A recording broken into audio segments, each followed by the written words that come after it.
my name is Shivali, and I'm a high school junior from the Bay Area. And today I'm going to be doing a workshop on how to get internships in high school. And this is the guide that I wish I had before securing 4 internships as a high school junior. So, a little bit about me. I'm really interested in computer science, business, design, and female empowerment. And I actually run Girl Genius, which is a 501c3 nonprofit striving to connect, inspire, and empower female changemakers like yourself in STEAM. We are actually starting our workshop series, and this is our first workshop. And I hope you guys follow us on Instagram at Girl Genius Mag to be notified of our upcoming workshops. We have a workshop tomorrow called Intro to Networking by Audrey Pei, who's a rising freshman at Stanford. And I hope to see all of you there, and if not, at our future workshops.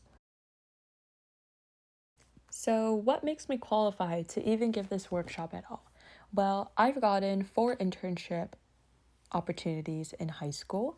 The first one I got was through cold emailing, and I was a web development intern at Safe Squad, which is a mobile app that ensures safety of your loved ones. What I did is redesign their website using coding languages like HTML, CSS, PHP, and I mainly worked on website upkeep, so updating it with interviews, Instagram takeovers, and articles about the founder and the app itself. I also went beyond my internship role and I coordinated an Instagram takeover by establishing a partnership with Built by Girls, which is an Instagram account that I recommend that all of you follow.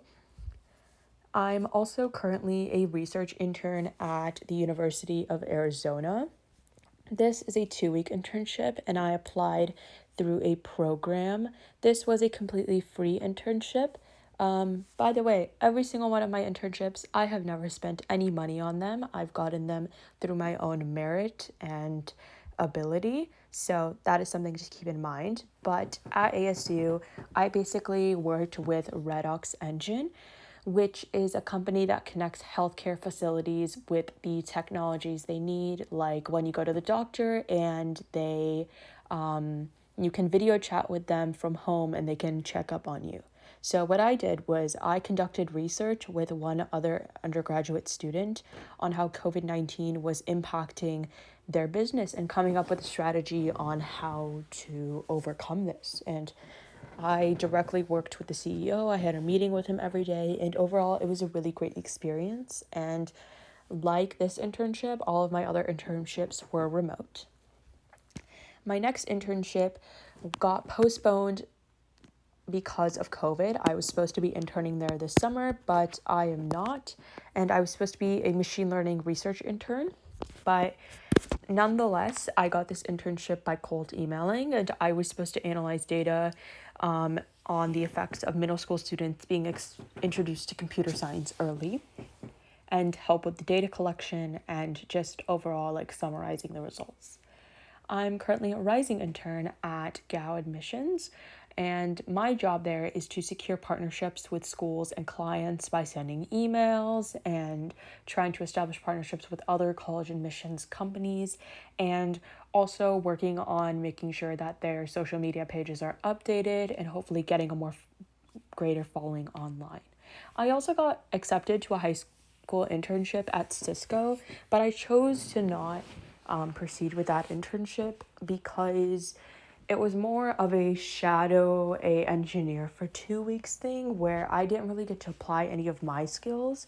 So think about that when you're applying to programs. Don't just apply to every single one you see. Although I recommend applying to most, it's never a bad idea to shoot your shot. If you really think that an internship program is not going to help you grow in any way, if it does in the slightest, I say apply. But if it doesn't, it's okay to reject an offer. So why did I want to intern anyway? In my opinion, this is the most important question that you need to ask yourself before you even start to email people or look for internships. And I know that with COVID going on, especially for us juniors, applying to college has become a very confusing scenario, even more than it was before. And I know that people are feeling that, oh my God, I need to get an internship to show that I did something during this time. But even though I'm a junior and I understand the pressure that a lot of you are feeling, I'm going to say that you should not be wanting an internship for college apps. It's really apparent in applications and emails that you just really want this as a resume adder. For example, I'll admit I wanted to get into research during my sophomore year because I knew that it got a lot of people into really, really good schools. And I looked back on these emails and they were barely 3 sentences long. And it was really obvious that I genuinely didn't want this. I was interested in it, but it wasn't something I was super, super dedicated to. So it's really apparent and to make sure that you know exactly why. So, what was my why? Well, I was really interested in applying my technical skills to real life projects. I compete in a lot of hackathons in the Bay Area, which are 12 to 36-hour coding competitions. And, at hackathons, you basically create an MVP, which is a multi viable product. And that's kind of like the baseline of like a product, like the bare minimum. And I really loved working on those, but I really wanted to impact a company directly and help them with my tech skills and apply them in a different aspect, because their product is already developed. But how can I help make it better, right? I also wanted to explore the intersection of tech and business. Living in the Bay Area, STEM is pretty much shoved down your throat the minute that you get into high school.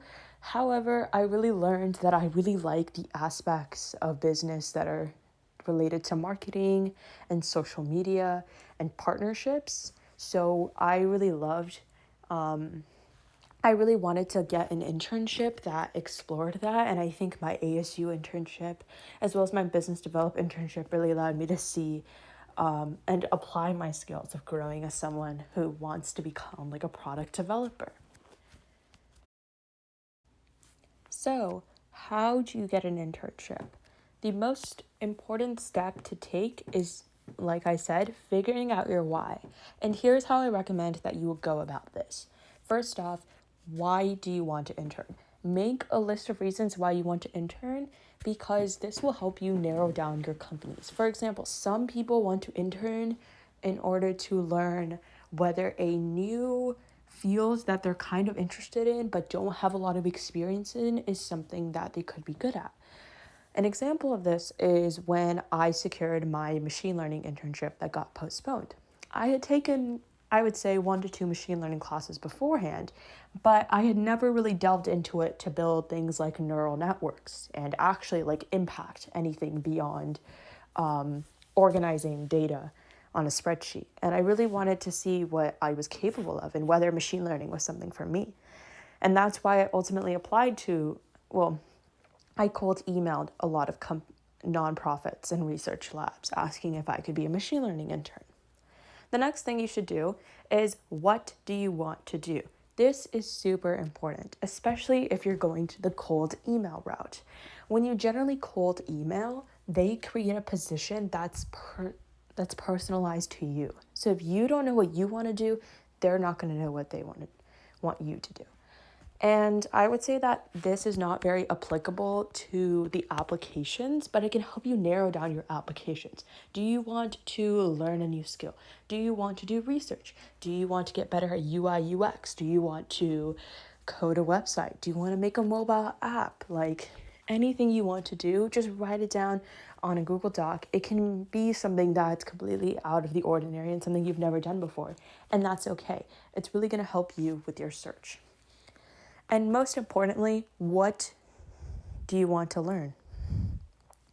And this can be coding, this can be social media marketing, this can be research, this can be soft skills like working with a team, communicating to someone, Internships are a really valuable opportunity for you to learn.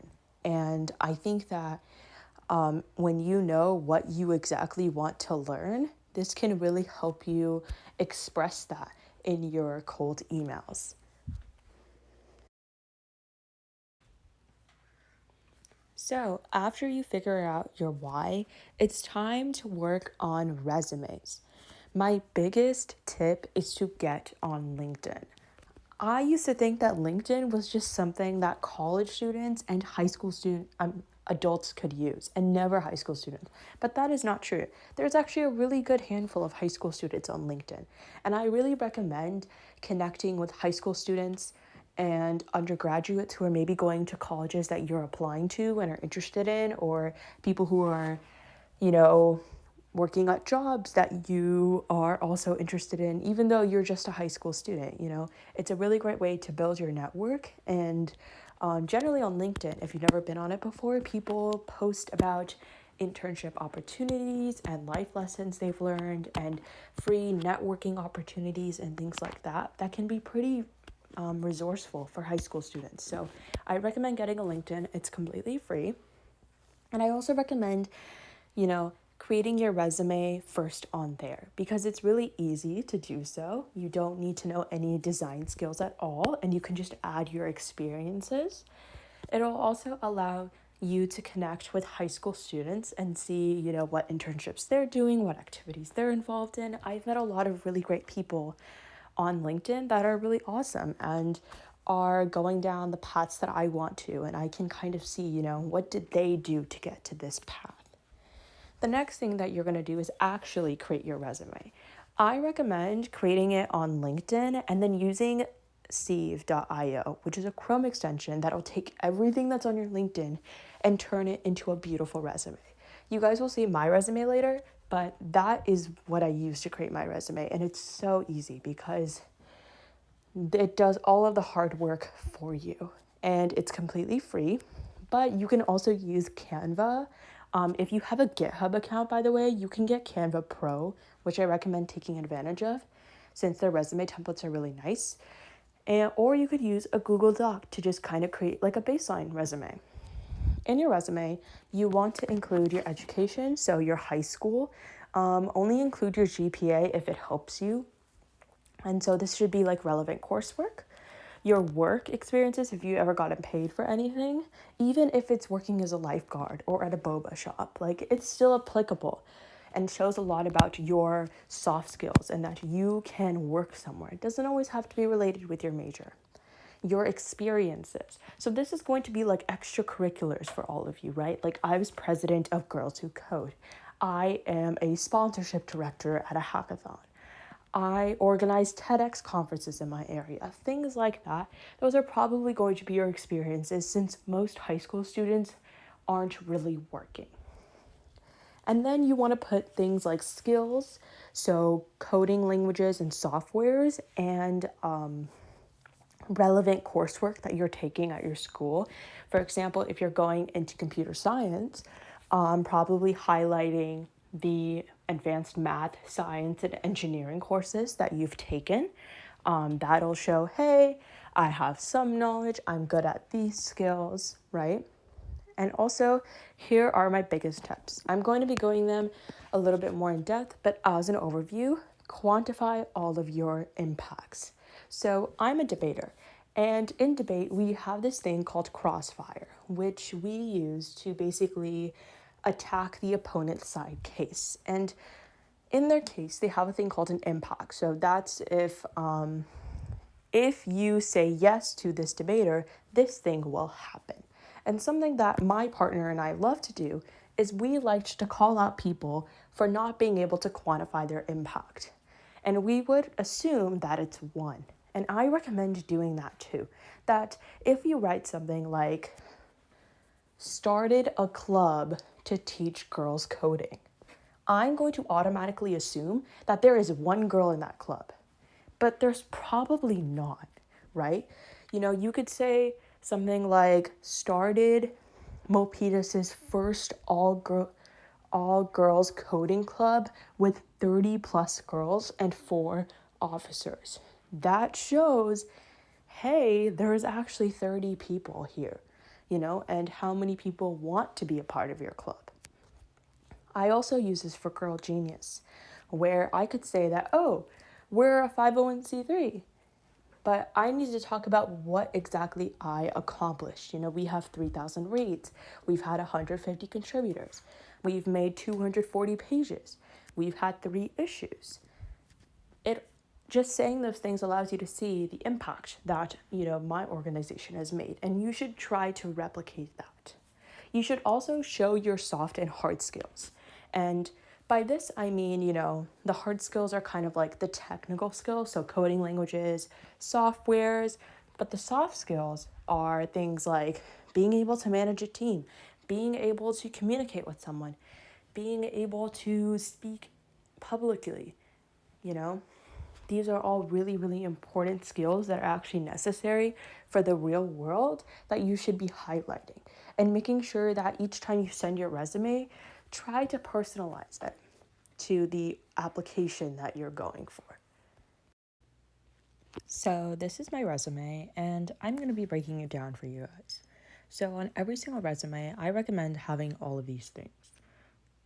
The first one being your basics, your name, your contact information. And if you're applying for a technical role or like a design role, make sure to have your GitHub linked or like a personal portfolio. This basically allows them to view like any supplemental projects you've worked on and like the extent to your coding knowledge or your design knowledge. And then on the upper left-hand corner, I have my education.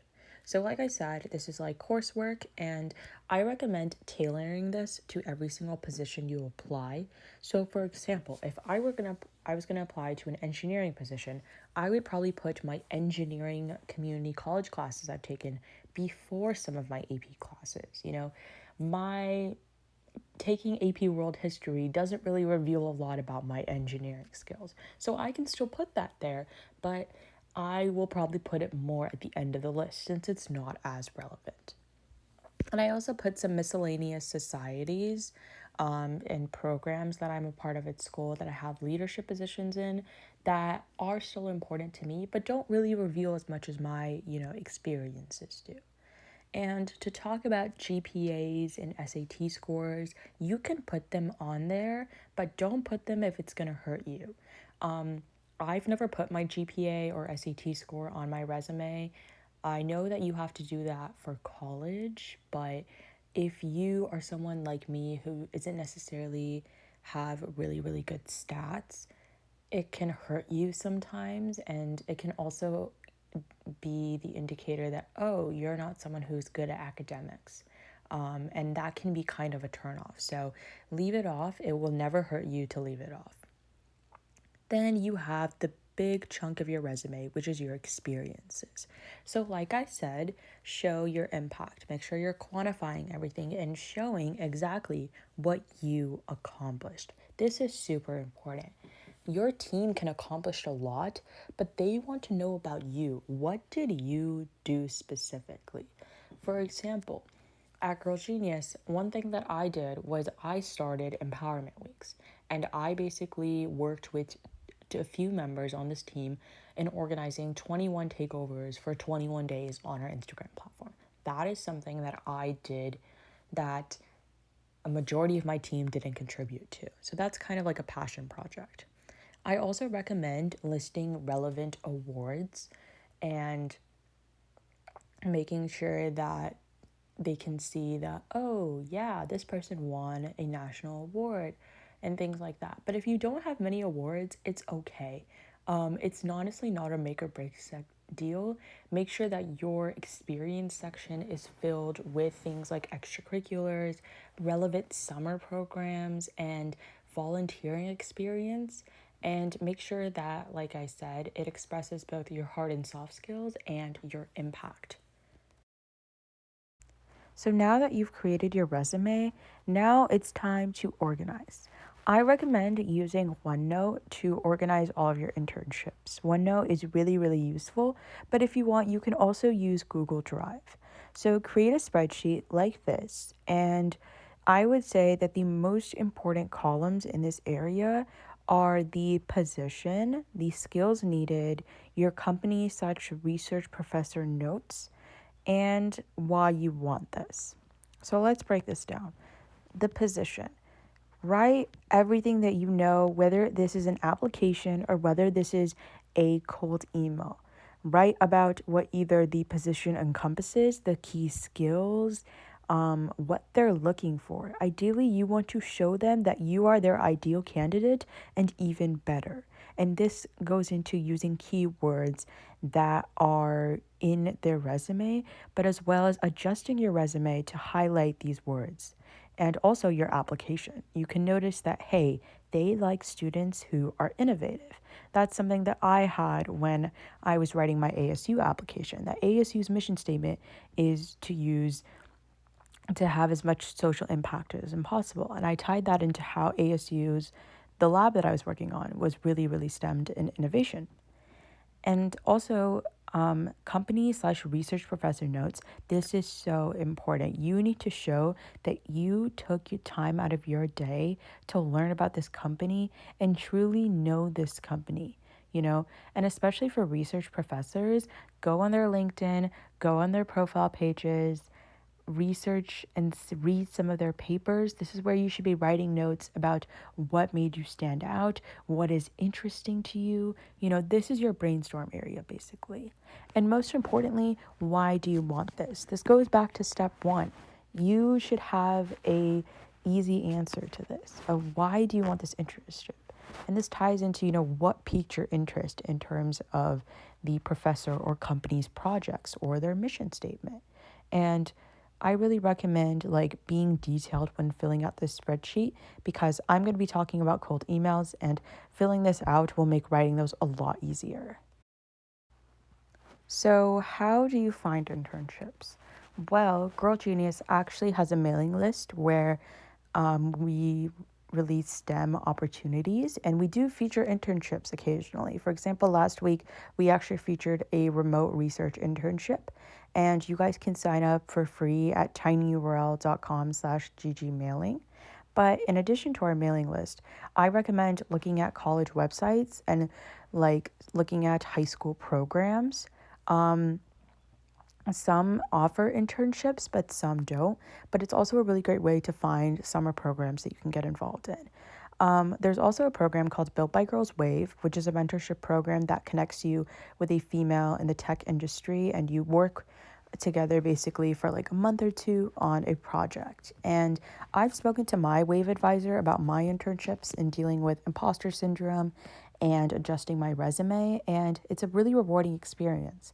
And I know just having someone to talk to about this whole process that isn't your parents or your counselor can be really, really nice, especially someone who's in the field that you want to go into. And I know a few people who've actually gotten internships because their advisor have referred them. So that is something to take into consideration. You can also follow things like intern_net, which is an Instagram page that does post internships. I also recommend using things like LinkedIn, Chegg, and Indeed. These are generally more hit or miss. But for LinkedIn, what really helped me in terms of finding summer programs and internships was connecting with high school students or recent undergrads and seeing where they interned and researching into those companies and seeing whether or not, even if they're in a different state from me, maybe I can do a remote internship for them. So this is my cold emailing template that got me most of my internships. But let's break this down. So you should first start off with introducing yourself, the basics: name, grade, school, location, and start out the gate with what you're interested in and referring back to that spreadsheet, what you want to do, the company you want to go to. Like I said, filling out that spreadsheet in depth will make writing these emails so much easier. In the second paragraph, you want to give a 2 to 3 sentence explanation of what you like. And this should be like a peek into why you're a good fit for this program. Why do you align with their mission statement? And for research specifically, you should mention one of their papers very, very specifically. Mention the title, mention what it was about, what piqued your interest, and why you want to work with them. Then after you've solidified that, hey, I've done my research, I know why I like your company, here is why I'm qualified. That's when you're going to go into coursework and extracurriculars. You don't want this whole like email to be really really long. Just say the most relevant things. So for example, even though I've taken many AP classes and honors classes, I'm not going to mention all of them because first of all they're on my resume, which I'm going to attach. I'm going to mention the key ones like my engineering academy classes that give me community college credit, the languages and softwares I know. For example, I don't mention Girl Genius in my emails because if I'm applying for a machine learning research internship, because sure, running a nonprofit is super cool, but it also doesn't say anything about my technical abilities, which are truly what they're looking for in this email. And after that, you kind of just want to end with a closing sentence on thank you so much, and make sure to attach your resume.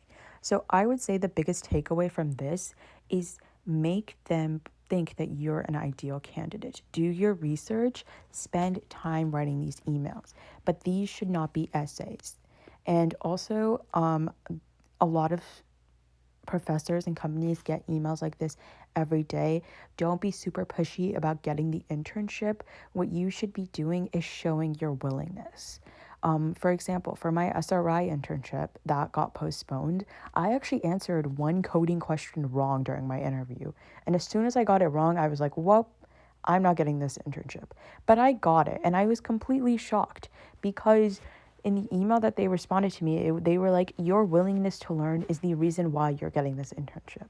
And that's why I think it's really important for you guys to make sure that that's shown in your internship emails. So I've made a list of COVID specific internship tips. Research is just not really going to be a possibility this summer. And I know that's really sad because I know that research is super, super cool, but my SRI internship got postponed because they had to stop their data collection and everyone's kind of at home, the labs aren't open.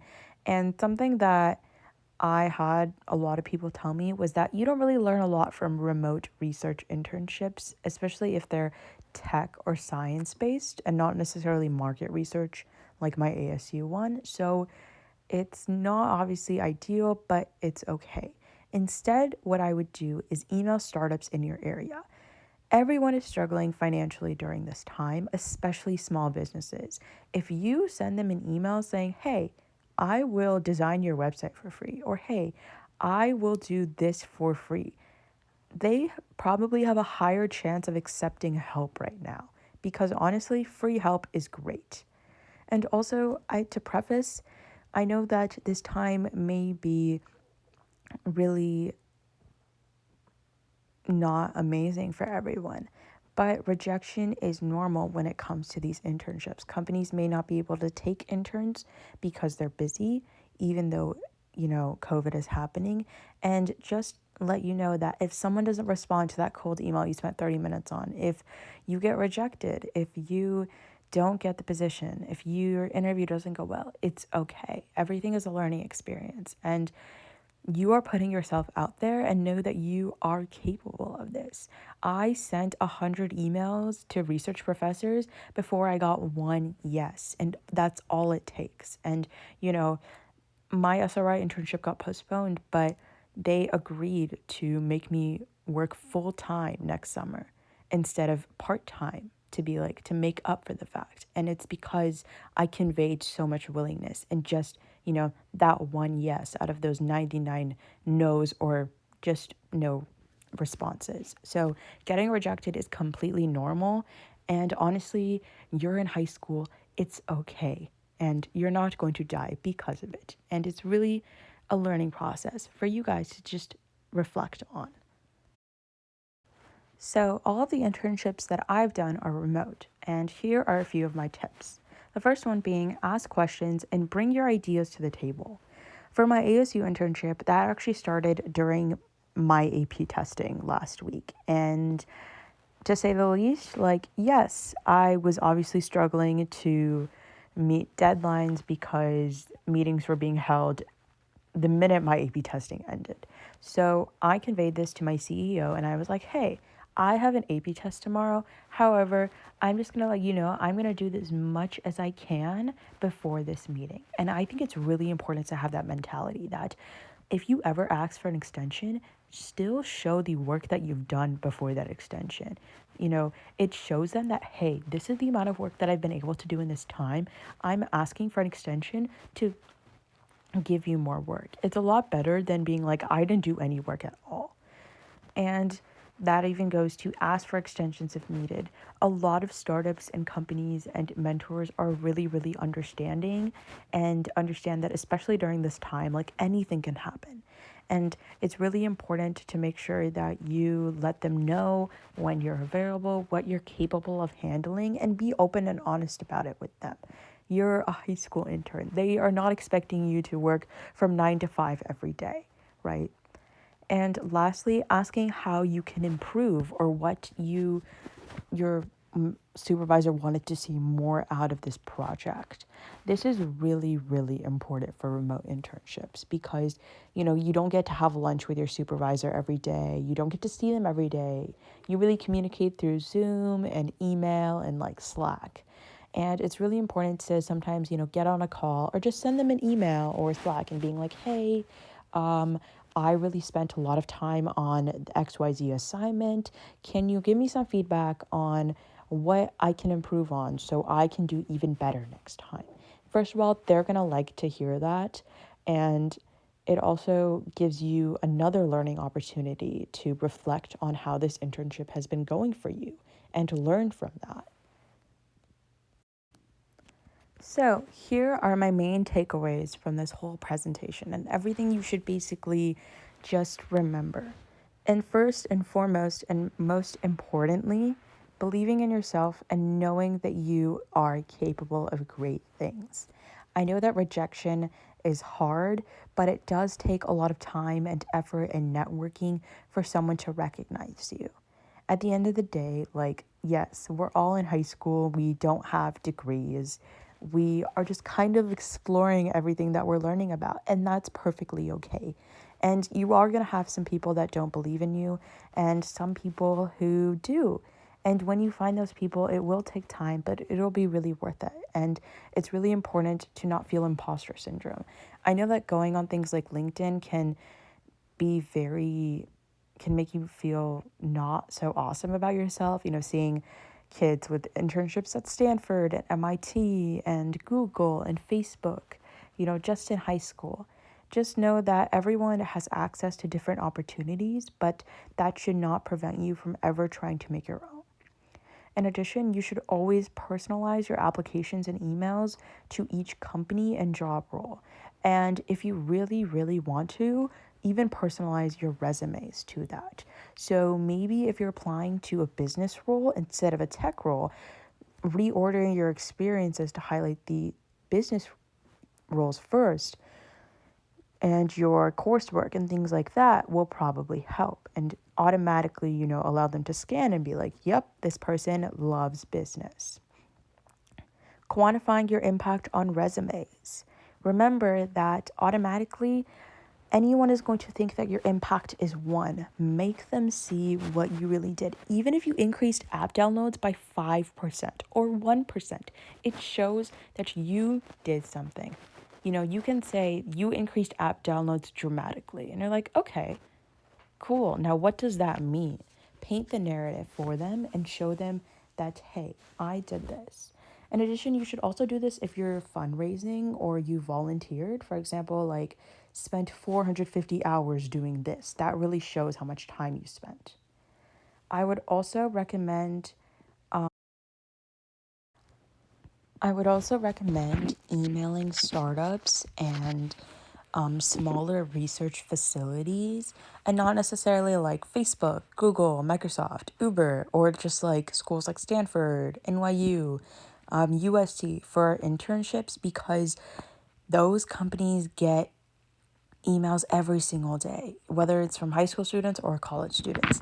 Doing research at state schools is actually not bad at all. My friend did research at a local community college and she got into UC Berkeley. So it really doesn't matter where you research. What matters is what you do.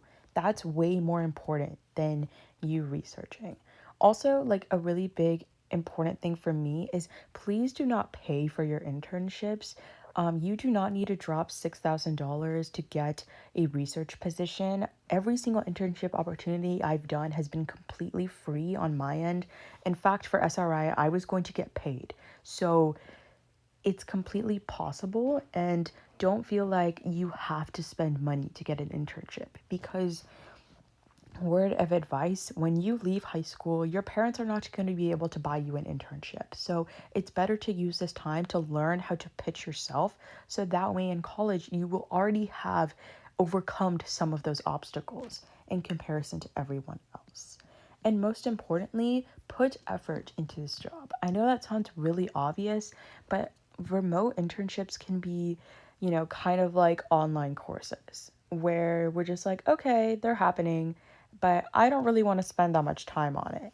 You really want to make sure that you put in a lot of work and time into it, so that way you can get really good recommendation letters, referrals, and things like that, which can greatly either help with college apps or just life in general. Having someone who you worked directly under speaking about you and your experience and how you did can really reveal a lot about you and help you in the future. So, yeah, those are my main takeaways. Thank you so much for coming to this workshop. I really hope it was helpful for all of you. Just a few links and things like that. I really hope all of you will follow us on Instagram at Girl Genius Mag. If you liked this workshop, you can register for our incoming ones, our networking one tomorrow, our basics of building ones next week. We have a college panel, an intro to CAD workshop, and a women in STEAM panel all coming up at that link there. You can also join our Slack, and I really recommend joining it. We have a lot of girls who are interested in STEM, and it's basically like this conference but bigger, and it's really awesome, and I'd love to get to speak to all of you soon.